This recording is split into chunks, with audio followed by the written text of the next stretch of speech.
Well, of course, I saw Rebel Moon and did my review of it, and I didn't like it very much. It was quite the letdown. And going into it, I mean, I'd had high hopes for it. I'd hoped for the best. But going into it, I'd seen critics' reviews of it, and it didn't quite immediately accept that because, well, the powers that be are not fond of Zack Snyder over his Snyder Cut movement for Justice League and all of that. So I expected it to be something along those lines, that they were immediately going to trash it or what have you. Well, for once,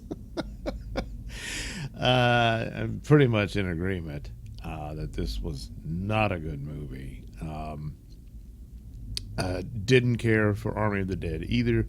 Army of the Dead had quite a bigger plot hole in it than this does, but this one it was just so lackluster and bland. And I was thinking about the different elements in it that it borrows from, obviously Star Wars, which was intended to be originally and stuff like that. But I was seeing Chris Gore on well, one of the channels, I forget which, and or maybe it was his own, but anyway, mentioned that it's pretty much top to bottom the plot to Battle Beyond the Stars. And I was like, damn it, that's right. It pretty much is. And as campy and B movie level that Battle Beyond the Stars is, it's easily the better movie. It's one of the better Star Wars ripoffs of the era.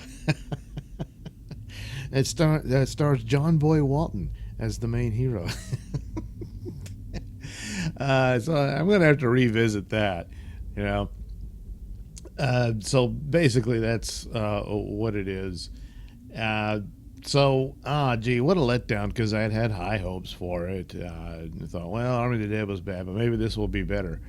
And he talked about how he had pitched it to Star Wars, it was rejected, all this sort of stuff. And I thought, well, this must have been gestating much longer, so probably it's a more fleshed out story and whatnot. And then you get to it, and it's like, oh no.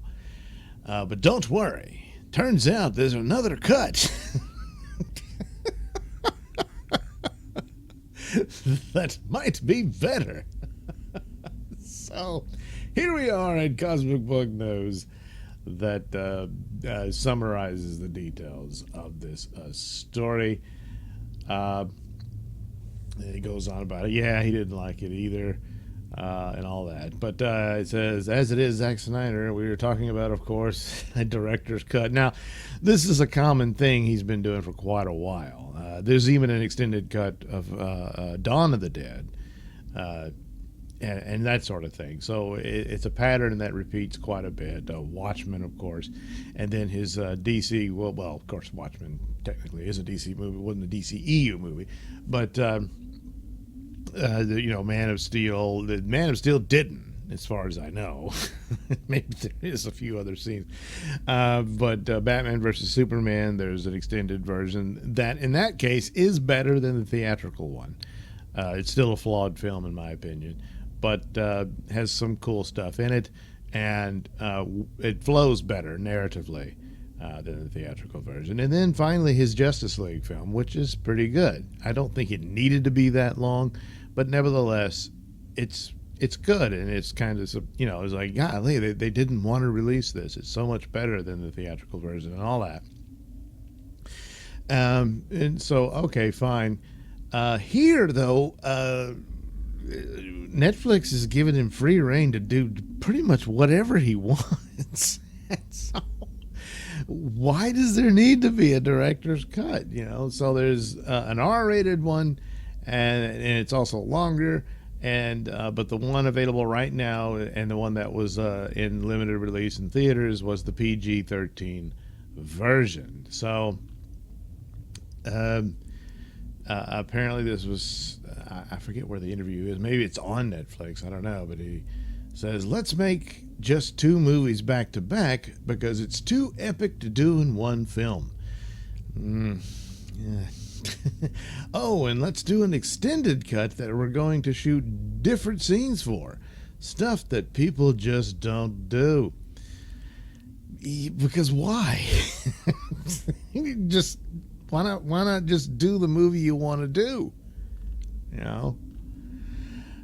So Snyder then chatted about the Rebel Moon director's cut with the AP and went so far as to say the Rebel Moon director's cut isn't an extended version of the movie. Snyder gives a mind-boggling response and says it's an almost different movie, almost set in a different universe. He says it's not an extended cut of this movie. It's almost like a different movie. It's almost a different universe that the R-rated cut lives in this movie. So a lot of these say, oh, there's an R-rated cut, meaning it's probably got some nudity in it. There's probably more violence and gory scenes and that sort of thing. And but that wouldn't necessarily make it any better, you know, because that scenes like that is not going to fix this thing. It's just so bland and boring and uninspired. But here he's selling it as if, no, I shot a totally different movie. Like the story's different. So he continues talking to the AP. He says the reason for that is because it's such a philosophical thing to shoot a director's cut of a movie before you finish this version. All of my director's cuts exist as a response to the things that were demanded of me to take out of the theatrical version, right? With Rebel Moon, that demand was never made, hence why do it? You could just make the movie. We knew this would be a PG-13 movie. In my heart of hearts, I always wanted it to be rated R, but you realize this sort of scale and cost of a movie and say, well, it's not 100% responsible to have that demand. So he's saying that this would have been the movie he wanted, but hey, to be fair, I'll give you a PG-13 version. But if you're saying they're two totally different movies, I'm calling shenanigans on this. I don't think they're that different. I'm thinking it's longer, which it feels long already. And there's, like I said, probably some very violent scenes in it, maybe nudity as well, but very violent within it. And of course, there's a lot of fights and battles and stuff in it. So you could imagine it might be more gory. And if that's all it is, that's not going to do much of anything. And there was no real reason for this other than that, hey, I'll give Netflix a PG-13 version and then also an R-rated version. And hey, that's a Snyder deal, like that's part of having Snyder.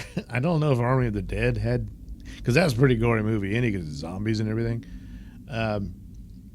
So maybe thinks, oh, the director's cut of Army of the Dead fixes all the plot holes. Yeah, I guess not.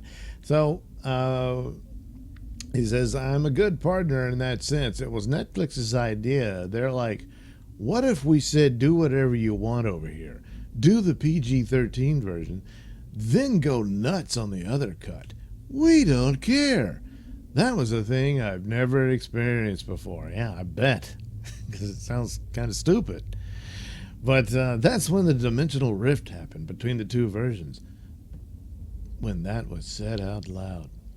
So he's selling the idea that it sounds like it's a different plot almost. Or is it just flat out a different story entirely? I mean, that would be interesting, but it's just, this initial film is just so bad. So I don't know. But it was completely unnecessary, and I mean, it's like, hey, if the other one is so much better, then just do that.